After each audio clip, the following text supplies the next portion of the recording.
Teeski. What's good, YouTube? Man, it's your boy T, man. And today we got how good was Larry Bird actually? Now, to all my Bird gang members, my Bird fans out there, we know how good Larry actually was. You feel me? But we finna see how good they gonna show him to be in this video. You feel me? We all know great Larry is a top 5 player of all time. But we finna see what bro say in here. So don't forget to drop a like, subscribe, turn on post notice, man. Without further ado, let's get straight into it. Larry Bird was one of the best players to ever touch a basketball, and together with Magic Facts. Johnson, the biggest NBA star of the 80s. What made him so successful considering he was quite unathletic? And how would he fare in today's NBA? Did he win just because his teams were loaded? And where does he stand among the best shooters? Hey, how y'all feel about that statement right there? Larry not being athletic.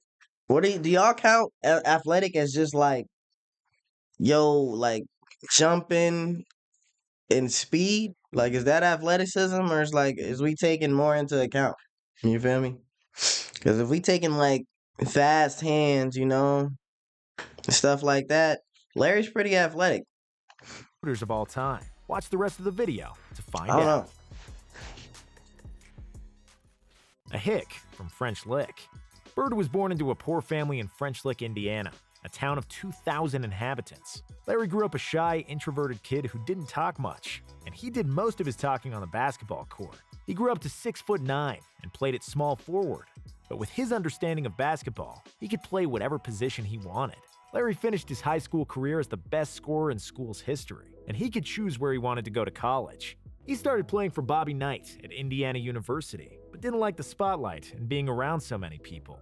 He then settled at Indiana State University, where the pressure was much less than with the Hoosiers. Larry averaged 30.3 points, 13.3 rebounds, and 4.6 assists in college. The Sycamores were invincible in Bird's senior year and became the #1 team in the country with a 33-win streak. Their only loss came in the 1979 NCAA Finals, where they played against Michigan State, led by senior guard Urban Johnson. Despite 19 points from Bird, Magic and his teammates celebrated the title in what was the most watched college basketball game in history at the time. Bird was named the Collegiate Player of the Year, leaving Indiana State as the 5th-ranked NCAA scorer of all time. He was already drafted, as the Boston Celtics selected him in the NBA draft in 1978, hoping that Bird, who qualified for the NBA as a junior, would skip his senior year. He opted to stay in Indiana, and when he finally arrived in Boston, the Celtics looked nothing like their championship selves, with consecutive losing seasons. Bird then single-handedly caused the biggest turnaround ever seen in the NBA at the time. Boston improved their record from the season before by 32 wins, and finished with 61 wins and 21 losses. Although his arch-rival Magic Johnson had an impressive... Like he instantly joined the team, and they a 60-win team, bro. Who you know make a difference like that, bro? You feel me? He just come in and he just make a difference. Who getting drafted while they still in college? You know what I mean? Staying another year, and the team like, yes, we still want you. Yes, yes, go play your senior year. I'll see you in Boston after that. What the fuck, boy? Who do that, bro? They don't do that. They don't make them like that no more, bro. impressive season and won the title with the Lakers. Bird was named the Rookie of the Year with the average of 21.3 points, 10.4 rebounds, and 4.5 assists. He also made the All-Star team and first-team All-NBA, and even finished 4th in the MVP voting, and proved he could transform a mediocre team into a great one all by himself. 4th in the MVP dynasty. voting. After Bird's rookie year, the Celtics had a busy offseason. Legendary Red Auerbach worked his magic and brought 2 new faces to Boston that would form one of the biggest dynasties in NBA history. Auerbach robbed Golden State by sending them the 1st and 13th pick in the 1980 draft, in exchange for center Robert Parrish and the 3rd pick, which became Kevin McHale. Along with the newly formed Big Three, the Celtics also had an all-star point guard, Nate "Tiny" Archibald, young and athletic forward Cedric Maxwell, and a few well-integrated role players that made the team complete. The head of the snake was, of course, he, Larry Bird, who was second in MVP voting, en route to a league-leading 62-20 record. The Celtics avenged the loss to the Sixers from the previous year, and after a tough 7-game series in the Eastern Finals, they were in the NBA Finals once again. There they would be met by the Houston Rockets, led by prime Moses Malone, who was arguably the best center in the league at the time. Malone averaged 23 and 16 in the series, but the Damn. Celtics were too good of a team and would win the title with 4-2. Bird averaged 15 points, 15 rebounds, and 7 assists for the series. But the finals MVP went to Cedric Maxwell, who led the Celtics in scoring with 18 points per game. And when everybody already saw the new Green Dynasty, 2 bad years ensued. Hey, bro, how? I want my Larry fans, man. Somebody get down in the comments. Let me know. How did Cedric Maxwell win the Finals MVP, bro? I might just need to watch the whole series game by game. You feel me? We might as well react to it because he was averaging 15. Larry was averaging 15, 15, and 7. And they just said Cedric Maxwell was averaging 18. What was his other stats that made him get MVP, bro? Because that's kind of crazy. Did they rob Larry out of a Finals MVP? What are we doing? Despite Bird's all-around excellence and McHale's improvement, they once again were the #1 seed in the East. Bird was the All-Star Game MVP, but Philadelphia retaliated for a close defeat in the Eastern Finals. They was going back and forth with won Philly in 7 games. The year after, the Celtics regressed even more, finishing as a 3rd seed and getting swept in the 2nd round by the Milwaukee Bucks. After that, Coach Bill Fitch resigned and was replaced by Casey Jones, who won 8 titles in the Bill Russell era as a player. The change bore fruit. The team was refreshed with the young shooter Danny Ainge and veteran point guard Dennis Johnson, and played the best basketball in the NBA, finishing with a 62-20 record. After 3 years of coming in second, Larry Bird finally won the regular season MVP with 24.2 points, 10.1 rebounds, and 6.6 assists on average. Insane. The Celtics steamrolled to the finals, where a known foe awaited. It was, of course, Magic and the Lakers. The title was decided in Game 7, where Larry Bird led the Celtics to their 15th NBA title. Bird was named the Finals MVP, and he finally had his revenge over Magic. He defeated him in the NCAA Finals of 1979. The following season, the Celtics were even better in the regular season. Bird repeated as MVP, and McHale repeated as the 6th Man of the Year. They got to the finals again, with the same opponent. After the Celtics won Game 1, 148-114, in a game that was dubbed the Memorial Day Massacre, it seemed like the Celtics were going to dominate the Lakers and repeat as champions. However, the Lakers had other plans, and especially Kareem was determined to defeat the Celtics. Kareem averaged 25.7 points, 9 rebounds, and 5.2 assists in 6 games, on 60% shooting. And the Lakers have finally won the NBA Finals against the Celtics for the first time in 9 tries. 1986, the greatest Celtics team ever in the pinnacle of Bird's career. After the finals loss, Auerbach made another clever move. He traded Cedric Maxwell to the Clippers for Bill Walton, once one of the most talented centers in the league, who accepted the role of a 6th man on the Celtics, while Kevin McHale moved to the starting lineup. The Celtics won 50 out of 51 home games that year, which is a record that still stands and likely will never be broken. Hey, shout out to the to Celtics GM though. I'm not gonna lie, bro. He be making some moves, you feel me? He went to go pick up all these guys. He went to go pick up Bill Walton. You know what I mean? He made sure Larry had some nice guys around him. That's a real GM right there. You know what your players need and you know what they want. You give Larry some nice teammates, Larry gonna do something good with him because Larry is a team first player. You feel me?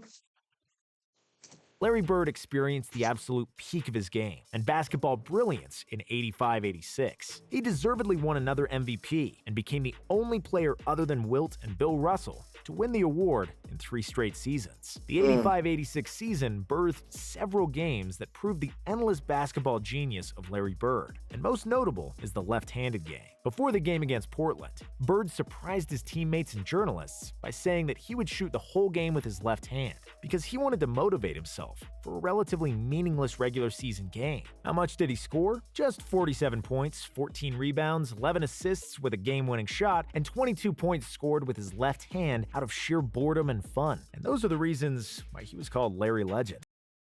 47-point triple-double because I'm bored and I want to play with the left today. You would never see nothing like this, bro. So, like, for the people that got to see this live, I'm jealous. You feel me? I'm jealous of that. I wanted to see Larry play with his left hand, get a triple-double, fucking around because he too good. I didn't get to see it, bro. You know what I mean? I'm jealous of y'all. Y'all got to see basketball in the golden era, man. Now we to these 2024s. You know what I mean? And if you look at a guy too hard, it's a foul. It's crazy out here, bro. Apart from that, he also scored a career-high 60 points on the Atlanta Hawks earlier in the season. Almost everything he put up toward the basket went in, and he got into such a zone that the Hawks bench jumped off their chairs and cheered, after which they had the other team jumping for from joy. The Hawks coach, Mike Fratello. Throughout the game, the commentator noted that what he was watching was the biggest shooting exhibition in basketball history, and at the time, it truly was. The Celtics won 67 games in the regular season and lost just one game in the playoffs on their way to the finals. There, they would be greeted by the Twin Towers of Houston, Ralph Sampson, and Hakeem Olajuwon, who defeated the Lakers in the West Finals. But nobody could touch the Celtics that season, who were one of the most talented teams ever assembled. Bird was 2 rebounds and 3 assists shy of averaging a triple-double in the finals, and he deservedly won his second Finals MVP. Final years, injuries, and the Dream Team. In 1987, the Celtics had a very difficult season. Their number 2 pick, Len Bias, tragically passed away after the draft, and they suffered many injuries during the season and the playoffs. But Larry Bird was too good, and they still advanced to the finals after 2 7-game series against the Bucks and the bad boy Pistons, where Bird made one of the most legendary plays and stole the inbounds pass from Isaiah Thomas that won a crucial Game 5 for the Celtics. And in the finals again, it was the Lakers for the 3rd time in 4 years. Because LA was much more rested coming to the finals, the Celtics did not have enough gas in the tank to stop the fast-paced showtime. Bird delivered another 24, 10, and 5 for the series, but it wasn't good enough, and Magic got the best of him once again. Next year, Bird had maybe one of the best statistical years of his career. He averaged 30 points on 50, 40, and 90 shooting, a feat he achieved the previous year as well, proving that he's the best. Don't forget, nigga, that the CEO of the 50, 40, 90 club, bro. Just in case y'all forgot. You feel me? I had to remind him one time. Shooter who ever played at the time. The Celtics reached the conference finals, but it would be their last hurrah as the Pistons finally got over the hump and managed to beat them. In the offseason, Bird sustained a severe back injury from chopping wood back home in Indiana. He was one of the best basketball players in the world who had millions of dollars, but he was still the hick from French Lick, who chopped his own wood when he needed to, and I respect him even more for that. The back injury and surgery on both Achilles tendons caused him to miss almost the entire 88-89 season. However, even debilitated, Bird was better than most players in the league, and despite needing to stretch for more than 2 hours to be able to run, he was still very productive. He was named an All-Star each of the last 3 seasons, along with some memorable performances, like a game in the 1991 playoffs where he suffered a concussion, but then pulled a Willis Reed and came back to the game, scored 17 points in the second half, and won the series for the Celtics. Unfortunately, the toll on his body was getting too much to bear, and he ended his career in 1992, when he finally became teammates with his good friend Magic Johnson on the Dream Team. Bird flew off into the sunset with the gold in Barcelona, retiring as the best small forward and the best shooter to ever play.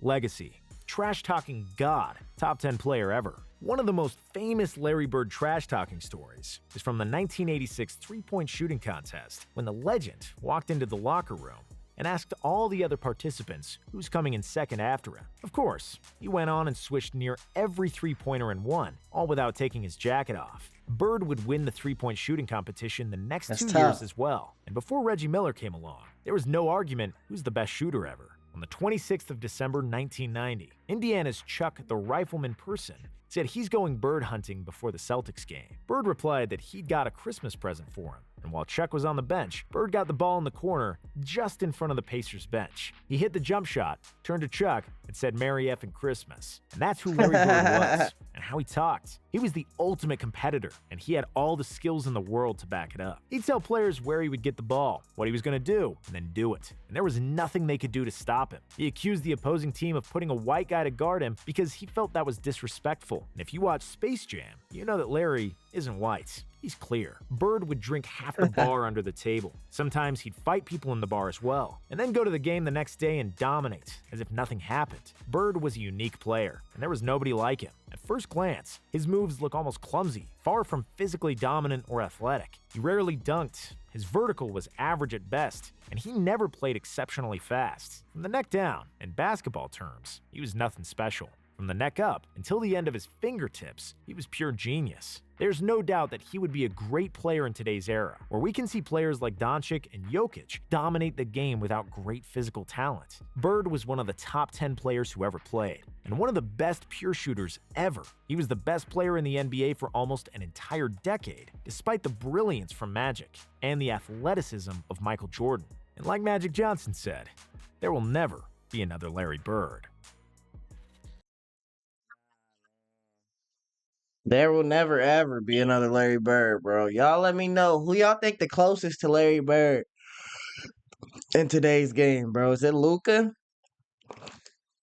Jokic? You know what I mean? Who y'all think? Who y'all got? As we all know, Larry Bird is a legend, bro. He's on Mount Goatmore. You feel me? Larry is on there with three other goats. You know what I mean? You could put your goats on there, whoever you want. Just make sure you got Larry on there in that top four for sure. This the end of the video, man. Drop a like, subscribe, turn on post notice, man. Get down in the comments. Let me know what video you would like to see next. I'm gonna get up out of here, my dogs. If you made it all the way to the end of this video, I appreciate you. And go ahead, comment down. Comment down. What should y'all comment, bro? I don't know. Nah. If you made it to the end of the video, bro, go ahead, comment down Bird Gang. You feel me? Bird Gang. But nah, man, I'm gonna get up out of here. Make sure you go walk your dog, feed your cat, you feel me, and brush your teeth. I'm gone.